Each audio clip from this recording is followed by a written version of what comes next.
À la demande du ministère des PTT, l'Institut français d'opinion publique avait effectué l'an dernier une enquête destinée à connaître de façon précise l'importance et les caractéristiques propres aux philatélistes.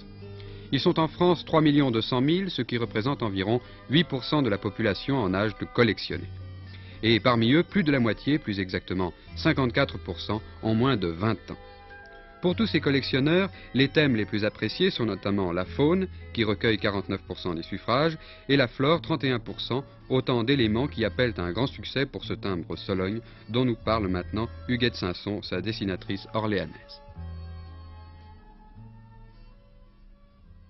Huguette Sanson, vous avez créé la maquette du timbre Sologne 72, dont le premier jour d'émission aura lieu le 30 septembre prochain dans les salons de l'Hôtel de Ville de Romorantin.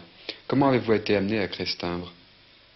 Eh bien, c'est M. Taureau, qui est président du comité départemental du tourisme de Loir-et-Cher, qui m'en avait fait la demande il y a 4 ans à peu près. Et nous avions déjà créé des maquettes à cette époque-là, mais qui avaient été refusées parce qu'il y a très peu de timbres d'admis dans une année.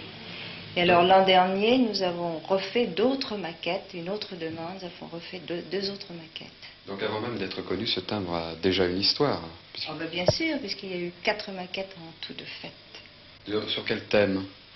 Eh bien sur des thèmes différents, puisque les 2 premières, c'était des timbres, des maquettes de timbres à l'horizontale, non à la verticale, pardon.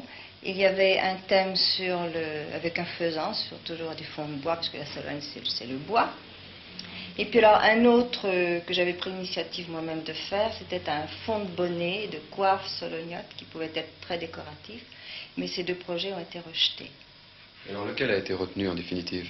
Eh bien ce sont parmi les 2 dernières maquettes que j'ai faites, une maquette où on avait demandé de mettre des bois, de mettre un étang, de mettre des bouleaux, de la bruyère, des animaux, etc. Enfin tout ce qui est le thème de Sologne. Alors cette maquette était à l'horizontale, mais était trop confuse, elle était rejetée aussi. Et c'est la dernière, la 4e, qui représentait un cerf, d'ailleurs que voici. Un cerf avec des fougères, avec des sapins, avec une bombe d'étang, avec des pins et même un petit manoir sologno qui a été retenu.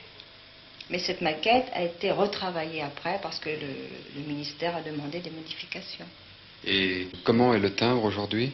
Celui qui Eh a bien, été retenu? voilà les premières modifications que le ministère a demandées. Voilà la réduction justement de la maquette. La tête a déjà été changée, c'est-à-dire que les bois exactement, il fallait qu'on les voie de face. Et alors, en voyant la tête de face, il fallait donc modifier. J'ai réuni une certaine documentation, j'ai fait beaucoup de croquis, des attitudes, pour arriver au définitif à ce projet. Celui-ci.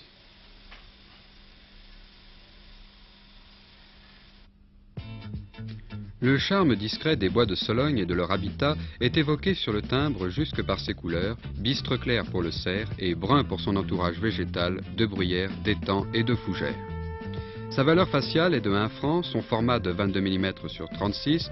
Dessiné à Orléans par Huguette Sanson, il a été gravé ensuite en taille douce, c'est-à-dire au burin par Durins, Grand Prix de Rome, dans son atelier de la Hatonnerie au charmant village périgourdin des Garissous, en Dordogne.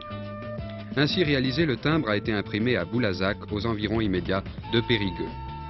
Le comité départemental du tourisme du Loir-et-Cher est l'organisateur de l'émission Premier jour, qui aura lieu, rappelons-le, à Romorantin, les 30 septembre et 1er octobre prochains.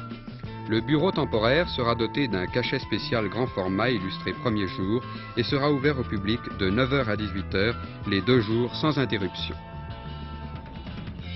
Les amateurs, fort nombreux, se rendront donc dans cette ville de Romorantin, connue justement pour être la capitale de la Sologne, afin d'assurer dès la sortie du timbre ses meilleures chances de réussite, rendant hommage par la même occasion à cette grande dame mystérieuse, tant appréciée des promeneurs et des artistes.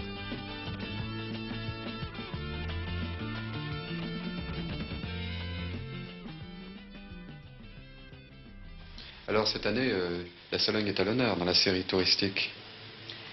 Oui, la Sologne est une très bonne région qu'on connaît peu et il fallait la promouvoir, c'est ce que le comité du tourisme de Loir-et-Cher a demandé.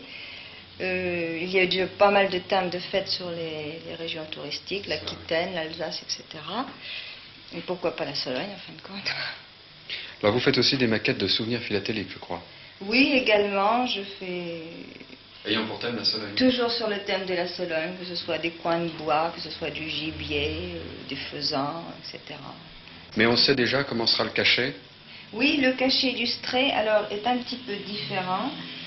Ce sont les biches. Toujours dans la famille, évidemment, des animaux.